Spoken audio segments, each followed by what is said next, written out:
2 Samuel 6.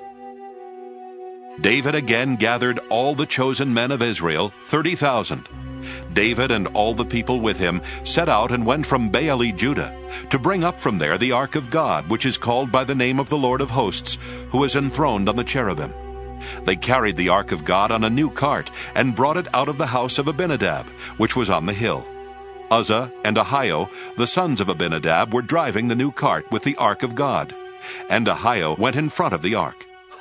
David and all the house of Israel were dancing before the Lord with all their might, with songs and lyres and harps and tambourines and castanets and cymbals. When they came to the threshing floor of Nacon, Uzzah reached out his hand to the ark of God and took hold of it, for the oxen shook it. The anger of the Lord was kindled against Uzzah, and God struck him there because he reached out his hand to the ark, and he died there beside the ark of God. David was angry because the Lord had burst forth with an outburst upon Uzzah. So that place is called Perez Uzzah to this day. David was afraid of the Lord that day. He said, "How can the ark of the Lord come into my care?" So David was unwilling to take the ark of the Lord into his care in the city of David. Instead, David took it to the house of Obed-Edom the Gittite. The ark of the Lord remained in the house of Obed-Edom the Gittite 3 months, and the Lord blessed Obed-Edom and all his household. It was told King David, "The Lord has blessed the household of Obed-Edom and all that belongs to him because of the ark of God." So David went and brought up the ark of God from the house of Obed-Edom to the city of David with rejoicing. And when those who bore the ark of the Lord had gone 6 paces, he sacrificed an ox and a fatling. David danced before the Lord with all his might. David was girded with a linen ephod. So David and all the house of Israel brought up the ark of the Lord with shouting and with the sound of the trumpet.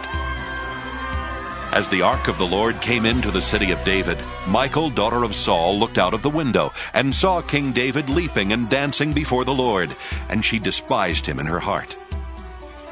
They brought in the ark of the Lord and set it in its place inside the tent that David had pitched for it. And David offered burnt offerings and offerings of well-being before the Lord. When David had finished offering the burnt offerings and the offerings of well-being, he blessed the people in the name of the Lord of hosts, and distributed food among all the people, the whole multitude of Israel, both men and women, to each a cake of bread, a portion of meat, and a cake of raisins. Then all the people went back to their homes. David returned to bless his household, but Michal, the daughter of Saul, came out to meet David and said, "How the king of Israel honored himself today, uncovering himself today before the eyes of his servants' maids, as any vulgar fellow might shamelessly uncover himself." David said to Michal, "It was before the Lord, who chose me in place of your father and all his household, to appoint me as prince over Israel, the people of the Lord, that I have danced before the Lord. I will make myself yet more contemptible than this, and I will be abased in my own eyes. But by the maids of whom you have spoken, by them I shall be held in honor." And Michal, the daughter of Saul, had no child to the day of her death.